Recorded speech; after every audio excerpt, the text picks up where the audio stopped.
নমস্কাৰ, মই বৰ্ণালী দাস, উপৰটেমেৰা কমলাবাৰী উচ্চতৰ মাধ্যমিক বিদ্যালয়ৰ 10মান শ্ৰেণীৰ ছাত্ৰী। বিকশিত ভাৰত স্কুল ইনোভেশ্যন মেৰাথনৰ অন্তৰ্গত হাইড্ৰপনিক ছিষ্টেমৰ ওপৰত মই আজি দেখাবলৈ গৈ আছোঁ। হাইড্ৰপনিক পদ্ধতি হৈছে এনে পদ্ধতি যাৰ দ্বাৰা আমি মাটি অবিহনে খেতি কৰিব পাৰোঁ।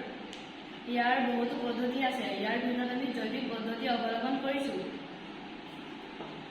প্ৰথমতে আমি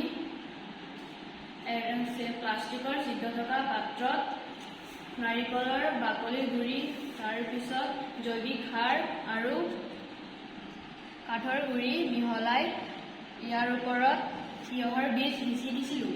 তাৰ পাছত আকৌ বীজ সিঁচি দিয়াৰ পিছত প্ৰলেপখিনি মিহলি কৰি দিছিলোঁ। আকৌ ইয়াৰ পিছত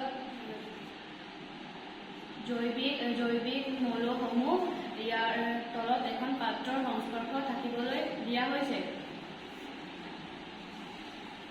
দেখিব পাৰিছে ইয়াত বীজ এটা অংকুৰিত হৈ আছে আৰু ইয়াত অংকুৰিত হৈ পুলিলৈ ৰূপান্তৰিত হৈছে।